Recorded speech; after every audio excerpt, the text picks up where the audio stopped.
Obviously, the Troy deal, come and gone, right? Disappointing loss. Guys, I thought our guys played really hard. I thought we were probably the more physical team. Just can't turn the ball over. And had one too many mistakes on defense in the back end to beat a championship caliber team. So we're right there. Good thing is though that we got another championship caliber team coming to our house again, so we get another opportunity. And with that, I'll open it up. You've talked about the red zone trips before and how you want to finish in the end zone more than field goals. Do you think going for it on fourth down more, like you guys were at the beginning of the year, is that something you're thinking about, or what do you think you guys need to do for those red zone touchdowns? Yeah, it was the book. I think actually it was like one of those things, or if it was 4th and 5, you go for it. If it's 4th and underneath, whatever, or 4th and 5, you kick it, everything underneath. You go for it. I just felt at that point we needed points. So I'm going to listen to the book, but I'm going to go with my gut at the same time. So, I think this past game, I think it came down more to the turnovers than the field goals or touchdowns. Yeah, you mentioned the turnovers as well with some of that. I know after the game you were saying you wanted to look at some of those interceptions from Finley. Have you gotten a chance to look at them, and what is your assessment? What are you coaching them up on? Yeah, I think the first one. I thought he did a really good job of making the first guy miss.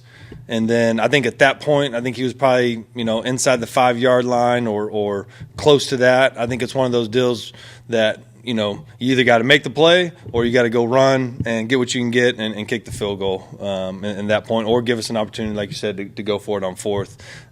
Just that early in the game, I understand it's a big game. And, you don't ever want to take your fastball away and play, not free out there, but at the same time, just understand the situation and knowing and it is what it is. Just learn from the mistake, and that's what I talked to him about. And then the second one, it was hard. I think he maybe his arm got hit on the second one that caused it to flutter a little bit. It's hard to tell. With Georgia Southern, high scoring offense, it seems like it's two high scoring offenses coming up this week. Do you think this is a good week to reestablish that identity of this offense, of that high scoring, high powered look? Yeah, that's what we did. We got back to work today and we got a really good team coming in here, really really well coached team, but I think anytime you take a loss like that, a big loss, you got to go back to work and really focus on yourselves. And feel like we had a really good Tuesday practice today, and it was a little cold out there, a little windy, kind of get a little pep in the step, and I thought it was a really good Tuesday. On the defensive side, holding one of the leading rushers in the nation to just 40 yards. Just the passing defense just wasn't up to snuff. How do you, kind of fix those mistakes, especially when you got a Georgia Southern offense that really loves to pass the ball? Yeah, I think it's a little different. We were focusing on all week. Everything was stop the run, stop the run, stop the run. And credit to those guys, we did stop the run, and they were able to come out there and throw the ball around a little bit and make some plays. I thought their quarterback played really well, put the ball on the money a lot of times, and the receivers made some plays. So I think it just goes back to we got to get back to work and focus on us and just get better. Looking at this Georgia Southern offense, what makes them such a talented offense? I think it starts with the quarterback. He can really throw it. He's got a strong arm. He's really good in the quick intermediate game. I think they got really, really good receivers, and they got great depth at the receivers. It's not just one guy. It's not two guys. They got a lot of them that can play. Their running backs are good, really good. They can run the ball. They've been more balanced the last couple of weeks, and that's tough on a defense. I think they're really well coached. They got a great scheme, and they got good players, and that's usually a good combination.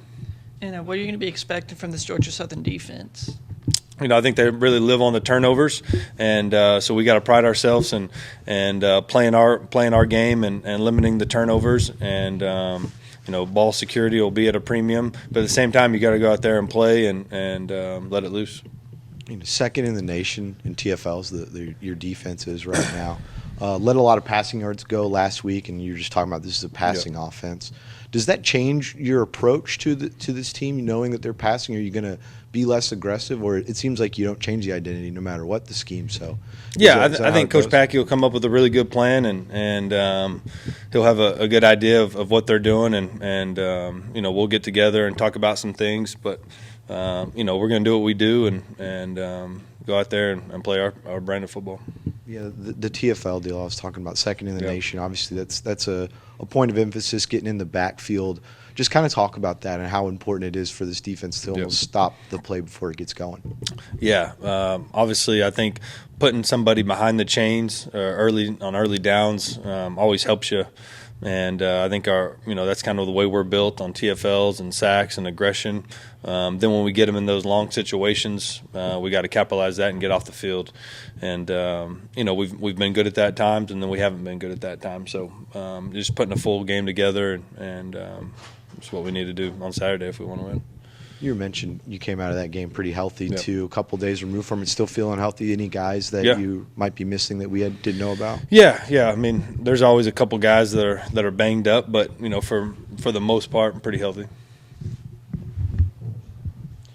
When you're coming off a tough loss against Troy, especially when the stakes are very high, how, as you were saying, how does this team kind of flush that loss once again to focus on Georgia Southern? Yeah, I thought the energy was really good, and I thought we had a really good practice today. It's always good to, you're presenting some new looks on both sides of the ball and special teams, and so there's going to be some minor mistakes, but that's part of it. And that's what we, on Tuesdays we, coach these guys hard and fly around and know that the mistakes are going to come. That's why, come back and watch the film and correct those mistakes and do it again on Wednesday and then Thursday and Friday and walk through before the game on Saturday, really clean up all those mistakes and get ready. So I thought we did all we could do today. I thought we had a really, really good day. I thought the energy was good, and because here's the thing, and I think you're 5-3 with the opportunity to play a really good opponent at home. That's what it's about. So I think the guys are really excited and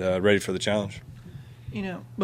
This is the last of this 3-game homestand before you go on this 2-game road trip. How important is it to get this 6th win, especially when you're at home, for these Bobcat fans to see, basically history in the making? Yeah, that would be awesome. Obviously, that's the goal, to go 1-0 each week. I don't think you can look too far ahead, and those deals, we just got to focus on Georgia, because all that stuff is great, and it is, and I believe me, I want to get it done. So hopefully it happens this week. We're playing a really good team.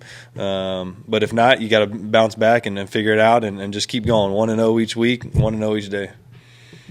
Do you know Clay Helton at all? Do you have a prior relationship with him? No, I don't. Obviously followed his career and know he comes from a football family and really respect him and kind of what he's accomplished throughout his career. And I know their OC a little bit. He was a quarterback in our conference, and same thing, kind of kept up with him throughout his coaching career and kind of have similar paths. We really do. So. What's your favorite candy? It's Halloween. Candy. I said Snickers last night. That was kind of just like a reaction. I don't know. I like Chewy Sprees. Those are always good. I like Skittles. I like any kind of gummy. And then just like your basic chocolates, like a Snickers, like a Baby Ruth. Payday's pretty good. There's not a lot of candy I don't like, unless it just, don't like candy corn, licorice, don't want nothing like that. Yeah. What's your assessment of the scout team quarterback today? Scout team quarterback, it was pretty good today. We're playing a former Tulsa quarterback, so I decided to get out there and get out there and really the reason I did it is just because he's a credit to those guys. He's so good. I wanted to give him a realistic look on where the ball is going to go with the timing, and I still got it. I can still spin it around. He probably has a little bit stronger arm than me, and I probably got a little bit more wiggle than him. That would be my comparison to him. He can still sling it now. He's got a really strong arm and can put the ball in the money and all that. But I probably got loose a little bit more today and ran around a little bit more than he can do. Obviously, Davis Brin, who you're Yeah, referring to there. You know, the Tulsa connection. Is there any connection to Brin at all, or did you watch any extra film to act like No. him on the scout field? No, obviously just watched this year's. Didn't get too much into it as far as his Tulsa film, just because different scheme and all that. But he got in the portal, and we talked a little bit, recruited him a little bit, and he was pretty set on those guys, and they run a really good scheme and really good offense and all that kind of stuff. He's a local kid, so I know he's going to be excited to come back home and probably have a lot of family and friends here and that type of deal. So we got to make sure we have a good environment for him, and we got to really affect the quarterback, whether that's disguises or hitting him as many times as possible between the whistle and really getting after him, because he really he makes it go now. He can really play.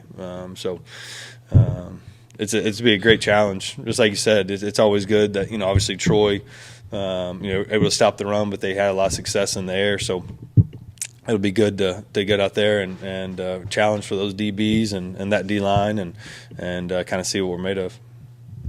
Coach, you guys still in the four-way tie for a second? Yeah. Everything's still up there for you guys. Is that how you approach it? Yeah, I think for us right now, we got to get better. We got to get better. That's the main thing. We got to get better. You got to get 1-0. But you know how this thing goes. I mean, I've done it enough. You just keep on going 1-0. You look up at the end of it. It usually plays itself out the way you want to.